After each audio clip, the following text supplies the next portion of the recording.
Ang panggigipit ng China Coast Guard sa resupply mission ng Pilipinas sa BRP Sierra Madre noong June 17, hindi maituturing na aksidente.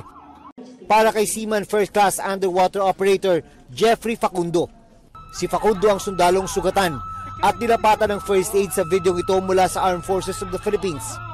Intentional, ma'am. Okay. Intentional yung pagbangga, pagbutas, pagsira.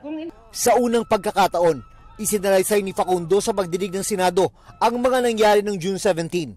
Bandang alas 8 ng umaga, dumating sila sa Ayungin Shoal at makaharap ang 8 rigid hull inflatable boat, kabilang ang isang aluminum boat ng China Coast Guard. Pagkarating po nila agad, wala na pong warning, diniretso na yung pagbangga po. Kabilang rib, ma'am, sila, inaana na ma'am, binabangga na, tapos tinutusok na yung mismong tube ng yung mga nakatali, yung tali na tinali sa Sierra Madre po, pinagpuputol po nila, ma'am.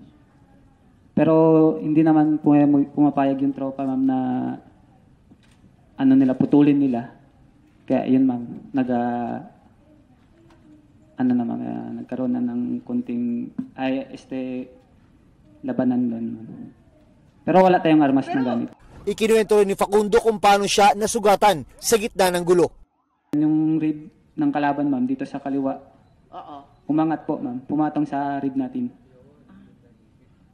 Tapos yung kill niya, yung ilalim po na matulis na yung rib na to, yung saan ako bumagsak, doon rin siya bumagsak po, ma'am. Ay, doon rin siya palabas. Patulis sa ilalim. Yung patulis, yun talagang tumama sa kapatid. Yes, ma'am. Pasado alas 8 ng umaga, umakyat na si Facundo sa BRP Sierra Madre. Sinubukan siyang ilikas papuntang barko ng Philippine Coast Guard, pero hinarang daw sila ng China. Hating gabi, o higit 15 oras mula nang magsimula ang gulo sa Ayungin Shoal nang lumusot ang medical evacuation para kay Facundo. Ayaw na nilang resupply at rotation sa Ayungin, ma'am. Ayaw kaming pa-resupplyin, ayaw paakyatin. Kasi babawasan na yung tao sa Ayungin. Para sa akin yung intention. Yes, ma'am. Naghain na ng diplomatic protest ang DFA tungkol dito at sinisikap makausap ng maayos ang China. We still believe in it's the primacy of dialogue, and we have been working hard to bring back China to the table to talk with us. Ayon din sa Philippine Coast Guard, walang intensyong i-downplay o paliitin ang insidente.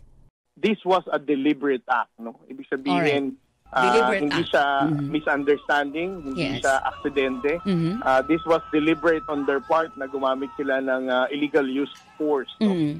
Para supilin o ihinto ang ating resupply mission ng Philippine Navy during that time. Patuloy rin ang pag-monitor ng gobyerno sa China Coast Guard 5901, ang tinaguriang monster ship ng CCG at pinakamalaking Coast Guard ship sa mundo. Sa haba ng barko, lagpas kalahati lang ang pinakamalaking barko ng PCG na BRP Teresa Magbanwa. Sa monitoring ng PCG sa barko, gamit ang Dark Vessel Detection Technology mula sa Canada, namataan ito ngayong araw 37 nautical miles lang mula El Nido, Palawan. We still consider this as alarming dahil papalapit siya ng, if you're going to look at the trail, no? Tinumbok niya itong malapit-lapit na distansya at 37 nautical miles. So the Philippine Coast Guard still monitoring these vessels. At kung patuloy na lalapit pa siya, the Philippine Coast Guard will be deploying our Coast Guard vessels to interdict itong China Coast Guard monster ship na to. Ayon sa PCG, June 19 pumasok sa Exclusive Economic Zone ng Pilipinas ang barko at umikot sa mga isla at bahura ng Kalayaan Island Group. Isa sa dinaanan nito, malapit sa BRP Sierra Madre sa Ayungin Shoal. It's only to show their flag, no? The mere fact na kinukross niya ang lahat ng exclusive economic zone ng Southeast Asian countries to include Vietnam, Indonesia, and even Malaysia, at ngayon Pilipinas. I think that's the only main objective of this China Coast Guard vessel. Para sa GMA Integrated News, June Veneracion ang inyong saksi.